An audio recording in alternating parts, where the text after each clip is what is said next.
around my story. Hello, my name is Benjamin and I'm 17 years old. I am sitting in a court waiting to hear my sentence, my punishment. When you listen to my story, you may pity me. My story started 3 years ago when my parents died in a train crash. My father was a businessman and my mother was just a housewife.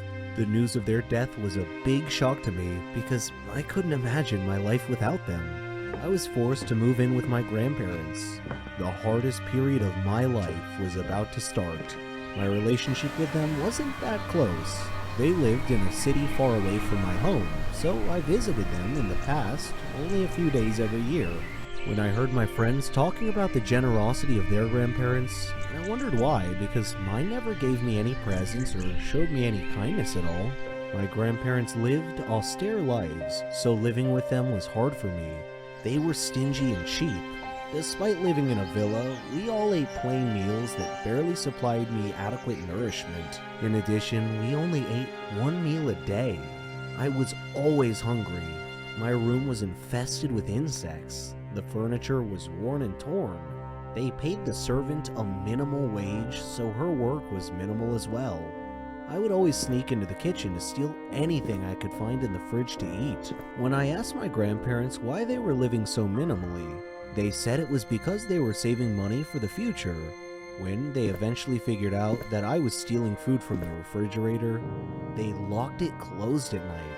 Do you believe that? One day, when I entered the study to speak with Grandpa, his safe was open and I glimpsed gold bars, a hefty pile of cash, and a mound of jewelry. When he saw me enter, he slammed the safe closed and gave me a cold look. At midnight, I happened to go to the bathroom, and while returning to my bedroom, I overheard Grandpa say, "Eat fast before he wakes up." I looked through a slot in the door to see them eating delicious food. Grandma said, "I don't know why you insisted on letting him move in with us." He replied, "Well, I couldn't let people see me abandon an orphaned grandson." She said, "I wish I could wake up one day and find him gone." Her words were like a knife through my heart. I decided then and there that they deserved to die. I wished that they had died instead of my parents. I waited until they went to sleep. Then I entered their room, took the key from their bedside, went to the safe, and stole all their money, gold and jewelry, and put it in my backpack. Then I loosened a heating gas fitting in their bedroom, allowing it to leak into their room. Then I exited, closed the door, and sealed the bottom of the door with a towel. The next morning I took a bus to another town, intending to take the train to get even further away. In the meantime, the police discovered the death of my grandparents. They also discovered that there were security cameras around their villa that had recorded everything I did. As I sat there in the train station, I saw this news on a TV in the waiting area. They were showing my face from earlier news stories when my parents had died in the train crash. Everyone around me was looking at me. It seemed I was a dead ringer for the murder suspect. I was arrested, taken to court, tried, and found guilty on 2 counts of cold-blooded murder. So here I sit, waiting to hear my sentence. I am ready for any punishment. I feel no remorse. Given another chance, I would do it again. I am addicted to food. I suffer a lot. I need help. I've tried to give up, but I fail every time. Hamburgers. Who can give up eating hamburgers, especially with barbecue sauce? I didn't mind this kind of addiction, but I'm getting ahead of myself. Let me begin by introducing myself. I am Patricia, 15 years old, living with my parents and my brother. I lead a quiet life. No interests, no hobbies, except for eating, that is. Food is my faithful friend. It never leaves me. It is my partner, my soulmate. But having food as your soulmate has insidious side effects. A dark side, if you will. It denies me a healthy life, robs me of the energy to play, and causes me to sleep excessively. I would much rather stay at home with a bag of potato chips than go out and exercise. My soulmate ultimately betrayed me, though, last Thanksgiving at my granny's home. She lives in a state nearby. Granny was a clever doctor and an excellent cook at that. She could conjure up something really delicious. On that day, she had prepared barbecue turkey with nuts and other secret recipe ingredients. The taste was so great, as if it had descended from heaven itself. I felt like I was fighting a food war, and I had to win at all costs. I ate and ate and ate. I don't know why, but I just couldn't control myself. I attacked that turkey like it was the last on the planet. But every culinary war with a worthy adversary, such as the barbecued turkey, has its own unique type of casualties. Suddenly, I found myself unable to breathe. I fell to my knees and passed out. The turkey had won. I woke up later in the hospital, though, still clinging to an unfinished turkey leg. The doctor told me that I was gaining way too much weight. He said that I should be put on a diet. Diet? Man, how I hated that word.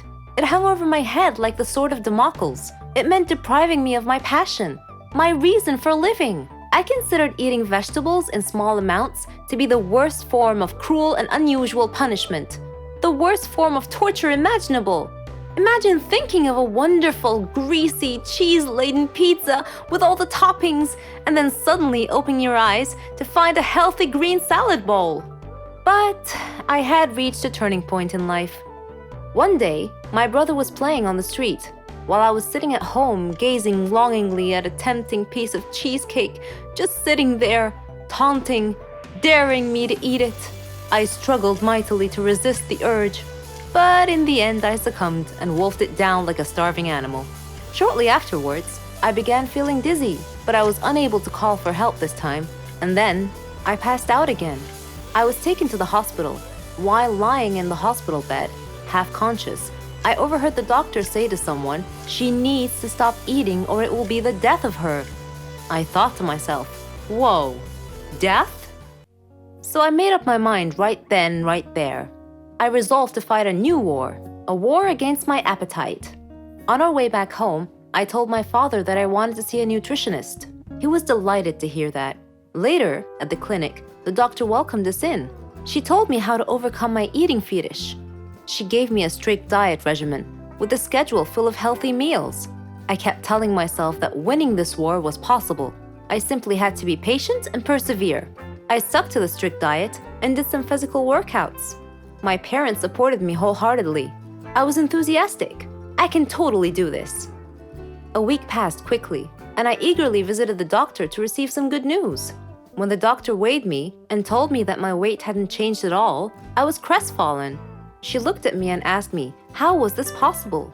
I told her I didn't know, because I was following her diet thoroughly, though it did require a tremendous effort on my part. Another week passed, and again I went to the doctor. The results were the same. She said to me, "Patricia, are you sure you're following the diet I prescribed for you?" I said yes. She sat there wondering. Then she told me with a puzzled look on her face, "It's odd, but your weight is increasing, not decreasing." This unexpected piece of news mystified me. Another week passed. No change.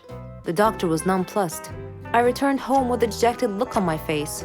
My father asked me what was wrong, and when I told him, he laughed. Do you believe that? My father actually laughed at my predicament. I was furious.